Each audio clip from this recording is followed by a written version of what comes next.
ಪುಣೆಯಲ್ಲಿರುವ ಐತಿಹಾಸಿಕ ಶನಿವಾರವಾಡ ಕೋಟೆಯಲ್ಲಿ ಕೆಲ ಮುಸ್ಲಿಂ ಮಹಿಳೆಯರು ನಮಾಜ್ ಮಾಡಿದ್ದಾರೆ ಕೂತ್ಕೊಂಡು.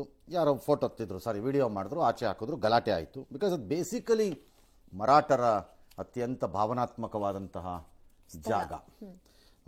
ಅದಕ್ಕೆ ಯಾರು ಹೋಗಿ BJP ಕಾರ್ಯಕರ್ತರು ಶುದ್ಧೀಕರಣ ಎಲ್ಲ ಮಾಡಿದ್ದಾರೆ.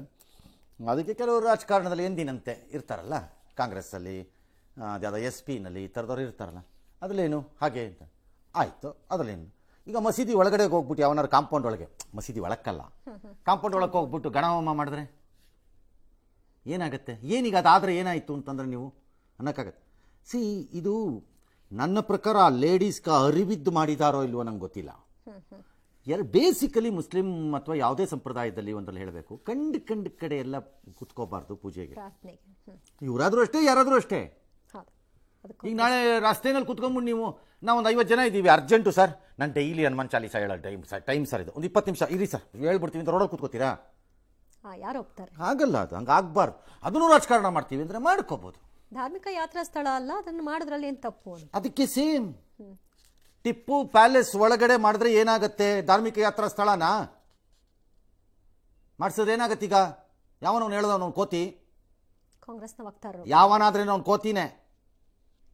ಎಸ್, ರಾಜ್ಯದಲ್ಲಿ ಮತ್ತೆ ಲೆಟರ್ ವಾರ್ ಶುರುವಾಗಿದೆ. ರಾಜ್ಯದಲ್ಲಿ ನಡೀತಾ ಇರುವ ಮರಳು ಮಾಫಿಯಾ ವಿರುದ್ಧ ಮುಖ್ಯಮಂತ್ರಿಗಳ ಆರ್ಥಿಕ ಸಲಹೆಗಾರ ಬಸವರಾಜ ರಾಯರೆಡ್ಡಿ ಅವರು ಸಿಡಿದೆದ್ದು ಪ್ರತಿದಿನ ಸುಮಾರು 100 ರಿಂದ 150 ಟ್ರಕ್ ಮರಳು ಹಾಗೂ ಜಲ್ಲಿ ಕೊಪ್ಪಳ ಜಿಲ್ಲೆಯಿಂದ ರಾಜ್ಯದ ಹಲವು ಜಿಲ್ಲೆಗಳಿಗೆ ಅನಧಿಕೃತವಾಗಿ ಸಾಗಣೆ ಆಗ್ತಾ ಇದೆ. ರಾಜ್ಯದ ಬೊಕ್ಕಸಕ್ಕೆ ಇದು ನಷ್ಟ ಆಗ್ತಾ ಇದೆ. ಇದರಲ್ಲಿ ಗಣಿ ಮತ್ತು ಭೂವಿಜ್ಞಾನ ಇಲಾಖೆ ಅಧಿಕಾರಿಗಳು ಶಾಮೀಲಾಗಿದ್ದಾರೆ. ತಕ್ಷಣವೇ ವರ್ಗಾವಣೆ ಮಾಡಬೇಕು ಅಂತ ಅವರು ಕೋರಿದ್ರು. ಇದರ ಬೆನ್ನಲ್ಲೇ ಸಿಎಂ ಕಚೇರಿಯಿಂದ ಕಾಲ್ ಒಂದು ಹೋಗಿದೆ ಕೊಪ್ಪಳ ಗಣಿ ಮತ್ತು ಭೂವಿಜ್ಞಾನ ಇಲಾಖೆ ಅಧಿಕಾರಿ ಪುಷ್ಪಲತಾ ಅವರಿಗೆ. ರಾಯರೆಡ್ಡಿ ಆರೋಪಗಳ ಸಂಬಂಧಿತವಾಗಿ ಮಾಹಿತಿಯನ್ನು ಪಡ್ಕೊಂಡಿದ್ದಾರಂತೆ. ರಾಯರೆಡ್ಡಿ ಪತ್ರಕ್ಕೆ ಕೌಂಟರ್ ಆಗಿ ಅಧಿಕಾರಿಗಳ ಅನಾಮಧೇಯ ಪತ್ರವೊಂದು ವೈರಲ್ ಆಗ್ತಿದೆ. ಕುಕನೂರ ಬೈಪಾಸ್ ರಸ್ತೆಗೆ ಬಳಸ್ತಾ ಇರುವ ಮುರ್ರಂ ಖನಿಜಕ್ಕೆ ಸರ್ಕಾರಕ್ಕೆ ರಾಜಧನ ಪಾವತಿಸುವಂತೆ ಸೂಚಿಸಿರುವುದು ಭ್ರಷ್ಟಾಚಾರನ? ತಮ್ಮ ಹಾಗೂ ಬೆಂಬಲಿಗರು ಕೈಗೊಳ್ಳುವಂತಹ ಕಾಮಗಾರಿಗೆ ಸಾಥ್ ನೀಡಿಲ್ಲ ಅಂತ ಈ ರೀತಿ ಆರೋಪಿಸ್ತಾ ಇದ್ದೀರಾ ಅಂತ ಪತ್ರದಲ್ಲಿ ಕೇಳಲಾಗಿದೆ.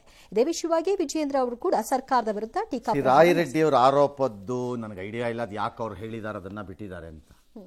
But mains and geology department ಅಲ್ಲಿ ಯಾರು ಒಬ್ಬರು ನನಗೆ ಬಂದು ಎದೆ ಮುಟ್ಕೊಂಡು ಹೇಳಿ ನಿಮ್ಮ ಅಪ್ಪ ಅಮ್ಮನ ಹೆಸರಲ್ಲಿ ಬದುಕಿದ್ರೆ ಅಥವಾ ಸತ್ತಿದ್ರು ಪರವಾಗಿಲ್ಲ, ಎರಡೂ ಆದ್ರು, ಹೇಳಿ ನಿಮ್ಮ ಅಪ್ಪ ಅಮ್ಮನ ಹೆಸರಲ್ಲಿ ನೀವು ನಿಜವಾದ ಮನುಷ್ಯರೇ ಆಗಿದ್ದರೆ ಒಂದು ಲಾರಿ ಅಕ್ರಮವಾಗಿ ಆಚೆ ಹೋಗಲ್ಲ ಅಂತ ಹೇಳಿ ನೋಡೋಣ. ಯಾರು ಒಬ್ಬರು ಹೇಳಿ ನೋಡೋಣ, ಯಾರಿಗೆ ಬಿಡ್ತೀರಿ? ಈ ಗಣಿ ಮತ್ತು ಇದರ ಇಲಾಖೆಯಲ್ಲಿರೋಂಥ ಭಾಳ ಅಧಿಕಾರಿಗಳು ನೀವು ಹುಟ್ಟೇ ಇರಲಿಲ್ಲ. ನಾವು ಗಣಿ ವಿಚಾರದಲ್ಲಿ ಗಲಾಟೆ ಸ್ಟಾರ್ಟ್ ಮಾಡಿದಾಗ 86, 87ರಲ್ಲಿ ನಂಜನಗೂಡಲ್ಲಿ ನೀವು ಹುಟ್ಟೇ ಇರಲಿಲ್ಲ. ನೀವುಗಳು ಭಾಳ ಜನ ಆ ಇಲಾಖೆ ಮತ್ತು ಆ ಬಿಸ್ನೆಸ್ಸಿನ ಕಚಡ ಕೆಲಸ ಏನು ಅನ್ನೋದು ಎಲ್ಲವನಿಗೂ ಗೊತ್ತಿದೆ. ಡ್ರಾಮಾ ಮಾಡಬೇಡಿ ಆಫೀಸರ್ಸು. ಈ ಕೇಸ್ ನನಗೆ ಗೊತ್ತಿಲ್ಲ ಯಾಕೆ ಅವ್ರು ಹೇಳಿದ್ದಾರೆ ಅಥವಾ ಅದು ಯಾಕೆ ಹಂಗೆ ತಂದಿದ್ದಾರೆ, ನನಗೆ ಐಡಿಯಾ ಇಲ್ಲ. ಎಸ್, ಜೀನಿ ಸ್ಲಿಮ್ ರೆಫರ್ ಮಾಡ್ಬೇಕಾದ್ರೆ ಕಾರಣ ಏನಂದ್ರೆ ವೇಟ್ ಲಾಸ್ ಸಲುವಾಗಿ ನನ್ ಬಾಳ ಜನ ಕೇಳಿದ್ರು. ಫಸ್ಟ್ ನಾನ್ ತಗೊಂಡು ನನಗೆ ರಿಸಲ್ಟ್ ಬಂದ್ಮೇಲೆ ಆಮೇಲೆ ನಾನು ಜೀನಿ ಸ್ಲಿಮ್ ಇನ್ನೊಬ್ಬರಿಗೆ ಪ್ರಿಪೇರ್ ಮಾಡಿದ್. ಸುಸ್ತಾಗೋದು ಕಡಿಮೆ ಆಯ್ತು, ವೀಕ್ನೆಸ್ ಅದು ಏನೂ ಇಲ್ಲ, ಪೂರಾ ಹೆಲ್ದಿ ಅದೇನೆ. ವೇಟ್ ಜಾಸ್ತಿ ಇರೋರಲ್ಲಿ ಏನೇ ಡೌಟ್ ಇಲ್ಲದೆ 100% ಬಳಸಬಹುದು. ಪ್ರತಿದಿನ ನಮ್ಮ ಜೀನಿ ಸ್ಲಿಮ್ ನ ಯೂಸ್ ಮಾಡಿ ಯಾವುದೇ ಸೈಡ್ ಎಫೆಕ್ಟ್ ಇಲ್ದಂಗೆ ನೀವು ಸಣ್ಣ ಆಗ್ತೀರಾ. ಪಾಕಿಸ್ತಾನದ ವಿರುದ್ಧ ಆಪರೇಷನ್ ಸಿಂಧೂರ್ನಲ್ಲಿ ನಾವು ಬಳಸಿದ್ದ ಒಂದು ಬಹುದೊಡ್ಡ ಅಸ್ತ್ರ ಬ್ರಹ್ಮೋಸ್, ಅದನ್ನೀಗ 800 ಕಿಲೋಮೀಟರ್ ವ್ಯಾಪ್ತಿಗೆ ಇನ್ಕ್ರೀಸ್ ಮಾಡಿಕೊಂಡು ಯೂಸ್ ಮಾಡೋದಕ್ಕೆ ಎಲ್ಲ ತಯಾರಿಗಳನ್ನು ಮಾಡ್ಕೋತಿದ್ದಾರೆ. ಮುಂದಿನ ದಿನಗಳಲ್ಲಿ ಅದು ನೌಕಾಪಡೆ ಆಮೇಲೆ ವೇರಿಯಂಟ್ಗಳು ಏರ್ಫೋರ್ಸು ಎಲ್ಲನೂ ಸೇರುತ್ತವೆ.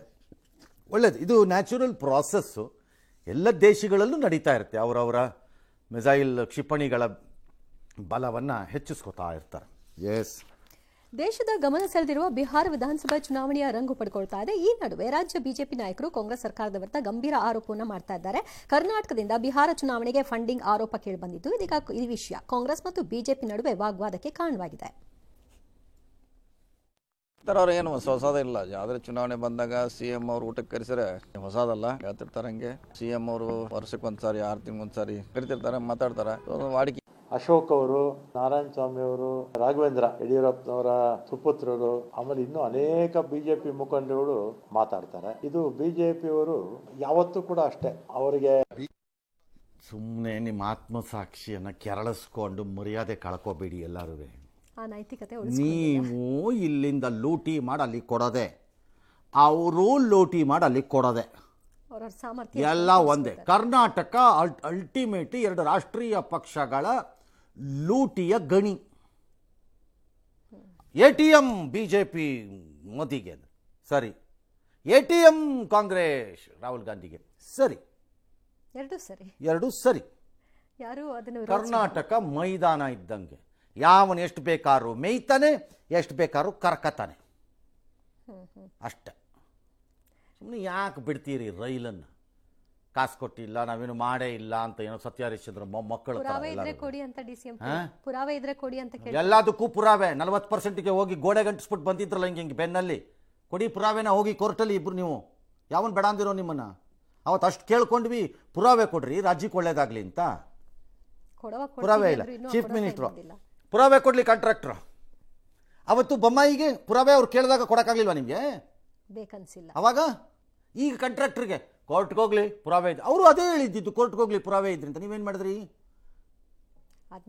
ಈ ಪಾಲಿಟಿಕ್ಸ್ನ ಎಲ್ಲ ಅವನು ಅರ್ಥ ಮಾಡ್ಕೊತಾನೆ. ನಿಮ್ಮ ಈ 1947 ಪಾಲಿಟಿಕ್ಸ್ನ ಹೊಸ ಜನ್ರೇಷನ್ನು ಕೇಳಿಸ್ಕೋತಾ ಇದೆ ಅನ್ನೋ ಭ್ರಮೇಲಿ ಇರಬೇಡಿಪ್ಪ ದಯವಿಟ್ಟು. ಆ ಭ್ರಮೆಯಿಂದ ಆಚೆ ಬನ್ನಿ. ಆ ಹಳೇ ಇದು ಕುರುಬ್ರಲ್ಲಿ, ಇದು ಗಾಣಿಗರಲ್ಲಿ, ಇದು ಅದರಲ್ಲೇ ಮುಳುಗೋಗ್ಬಿಟ್ಟಿದ್ದೀರಿ. ಜನ ಮುಂದಕ್ಕೆ ಬಂದಿದ್ದಾರೆ. ಬಿಹಾರ ಚುನಾವಣೆ ಕಾವು ಪಡ್ಕೋತಾ ಇದೆ. ನಿತೀಶ್ ಕುಮಾರ್ ಸರ್ಕಸ್ ಮುಂದುವರಿಸಿದ್ದಾರೆ. ಅವ್ರವ್ರವ್ರು ತೋಚಿದ್ದನ್ನು ಇದು ಆಶ್ವಾಸನೆಗಳನ್ನು ಕೊಟ್ಕೋತಾ ಕೂತಿದ್ದಾರೆ.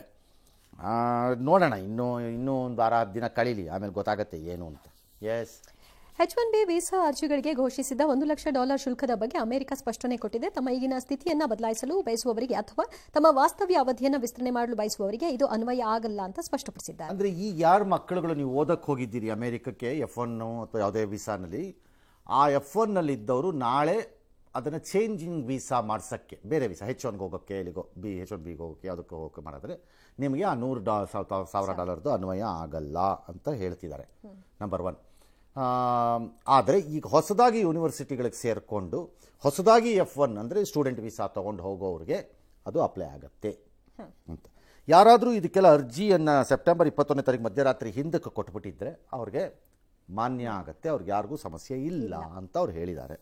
ಬಟ್ ಇದು ಯಾರಿಗೆ ಸಮಸ್ಯೆ ಆಗುತ್ತೆ ಅಂದರೆ ಈಗ ಹೊಸ ಹುಡುಗರುಗಳಿಗೆ ಸಮಸ್ಯೆ ಆಗುತ್ತೆ ಮುಂದಕ್ಕೆ. ಹಾಗಾಗಿ ಮುಂದಕ್ಕೆ ಹೋಗೋರು ಎಚ್ಚರಿಕೆಯಿಂದ ಇರಿ ಅಷ್ಟೇ. ಹಾಸನಾಂಬೆ ದರ್ಶನ ಇವತ್ತು 12ನೇ ದಿನ, ನಾಳೆಗೆ ಮುಗಿಯುತ್ತೆ. ಈಗ ಅವ್ರು ಬಂದಿದ್ದಾರೆ, ಇವ್ರು ಬಂದಿದ್ದಾರೆ, ಅವ್ರಿಗೇನೋ ಸ್ವಲ್ಪ ತೊಂದರೆ ಆಯಿತು, ಇವ್ರಿಗೇನೋ ತೊಂದರೆ ಆಯಿತು, ಅದು ಯಾರಿಗೆ ಬೇಕಾದ್ರೂ ತೊಂದರೆ ಹಾಕ್ಕೊಳ್ಳಿ. VVIPಗಳಿಗೆ ಐ ಆಮ್ ನಾಟ್ ಬಾದರ್ಡ್. ಯಾಕಂದರೆ Hasanambe will be very happy VVIPಗಳು ಹೋಗದೇ ಇದ್ದರೆ. ಯಾಕೆ ಅಂದರೆ ಅವ್ರು ಆಡೋ ಆಟಗಳು ಹಂಗಿರುತ್ತೆ. ಸುಮ್ಮನೆ ಅಲ್ಲೋಗಿ ಡ್ರಾಮಾ ಮಾಡ್ತಿರಲ್ಲ ನನ್ನ ಮುಂದೇನು ಬಂದು ಅಂತ. ಅದಕ್ಕೆ ಭಕ್ತರು ಹೋಗಿದ್ದೀರಿ, ಸಂತೋಷದಿಂದ ನೋಡ್ಕೊಳ್ಳಿ ಅಷ್ಟೇ. ದೀಪಾವಳಿ ಪ್ರಯುಕ್ತ ನಾಡಿನ ಸಮಸ್ತ ಜನತೆಗೆ ಪ್ರಧಾನಿ ನರೇಂದ್ರ ಮೋದಿ ಅವರು ಒಂದು ವಿಶೇಷ ಪತ್ರವನ್ನು ಬರೆದಿದ್ದಾರೆ. ಅದರಲ್ಲಿ ಪಹಲ್ಗಾಮ್ ದಾಳಿ, ಆಪರೇಷನ್ ಸಿಂಧೂರ್, ನಕ್ಸಲಿಸಂ, ಶ್ರೀರಾಮನ ಧೈರ್ಯ ಎಲ್ಲದರ ಬಗ್ಗೆ ಉಲ್ಲೇಖ ಮಾಡಿದ್ದಾರೆ. ಜಾಗತಿಕ ಸಂಘರ್ಷಗಳು ನಡೀತಾದ್ರೂ ಇದರ ಹೊರತಾಗಿಯೂ ಕೂಡ ದೇಶ ಸ್ಥಿರತೆ ಮತ್ತು ಸೂಕ್ಷ್ಮತೆಯನ್ನ ಸಂಕೇತವಾಗಿ ಹೊರಹೊಮ್ಮಿದೆ ಅಂತ ಹೇಳ್ಕೊಂಡಿದ್ದಾರೆ. ಇನ್ನು ದೀಪಾವಳಿ ಹಬ್ಬದ ವೇಳೆ ದೆಹಲಿಯ ವಾಯು ಗುಣಮಟ್ಟ ಅತ್ಯಂತ ಕಳಪೆ ಮಟ್ಟಕ್ಕೆ ಹೋಗಿದೆ. 346 ದಾಖಲೆಯಾಗಿದೆ. ಬೆಂಗಳೂರಿನಲ್ಲಿ ಪಟಾಕಿಯಿಂದಾಗಿ ಸದ್ಯ 70 ಮಂದಿ ಗಾಯಕ್ಕೊಳಗಾಗಿದ್ದಾರೆ. ಜಪಾನ್ ತನ್ನ ಇತಿಹಾಸದಲ್ಲಿ ಮೊದಲ ಬಾರಿಗೆ ಮಹಿಳಾ ಪ್ರಧಾನಿಯನ್ನು ಪಡ್ಕೊಂಡಿದೆ ಅಥವಾ ಆಯ್ಕೆ ಮಾಡಿದ್ದಾರೆ ಅಲ್ಲಿ. ಸಾಮಾನ್ಯವಾಗಿ ಜಪಾನ್ನಲ್ಲಿ ಪುರುಷ ಪ್ರಾಬಲ್ಯದ ಸಮಾಜ ಅದು, ಹಾಗಾಗಿ ಅದು ಹೊಸ ಸುದ್ದಿ ಅಷ್ಟೆ. ಬಟ್ ಆಕೆ ಉಳ್ಕೋತಾರಾ ಡೌಟ್ಫುಲ್ ನನಗೆ. ಯಾಕಂದರೆ ಎಲ್ಲ ಖಾಲಿ ಮಾಡೋಗೋತ್ತಾ, ಭಾಳ ಅಸ್ಥಿರತೆ ಇದೆ ಅವ್ರದ್ದು ರಾಜಕಾರಣದಲ್ಲಿ. ಸರಿ, ಈಗ ನೋಡೋಣ. ಸನೆ ತಕೈಚಿ ಆಯ್ಕೆಯಾಗಿದ್ದಾರೆ, ಜಪಾನ್ ಲಿಬರೇಷನ್ ಡೆಮೊಕ್ರೆಟಿಕ್ ಪಾರ್ಟಿ ಅಧ್ಯಕ್ಷೆ ಅವರು. ದಿವಂಗತ ಪ್ರಧಾನಿ ಇದ್ದಲ್ಲ ಶಿಂಜೋ ಆಬೆ ಅವರ ಶಿಷ್ಯೆ. ಯಾರ ಶಿಷ್ಯೆ ಏನೇ ಆಗಿರ್ಬೋದು, ಬಟ್ ಕಷ್ಟ ಇದೆ ಉಳ್ಕೊಳ್ಳೋದಷ್ಟು ಸುಲಭ ಇಲ್ಲ. Unless she goes for A snap election and people all right let us support this woman ಅಂತ ಅಂದ್ಬಿಟ್ಟು ಏನಾದ್ರು ಸಪೋರ್ಟ್ ಮಾಡಿ ಇದನ್ನು ಕೊಟ್ಟರೆ, ಏನು ಮೆಜಾರಿಟಿ ಕೊಟ್ಟರೆ ಗೊತ್ತಿಲ್ಲ. ಜಪಾನ್ ರಾಜಕೀಯದಲ್ಲಿ ಐರನ್ ಲೇಡಿ ಅಂತ, ಐರನ್ನು, ಅಲ್ಯೂಮಿನಿಯಮ್ಮು, ಇದೆಲ್ಲ ನೋಡೋಣ ಆಮೇಲೆ. ಆ ಥರ ಭಾಳ ಲೇಡಿಗಳು, ಐರನ್ ಲೇಡಿ, ಐರನ್ ಮ್ಯಾನು ಎಲ್ಲ ಬಂದು ಹೋಗಿದ್ದಾರೆ ಭಾಳ ಜನ. ನೋಡೋಣ. ಬಟ್ ಜಪಾನ್ಗೆ ಒಳ್ಳೇದಾಗ್ಬೋದೇನೋ ಗೊತ್ತಿಲ್ಲ ನಮಗೆ.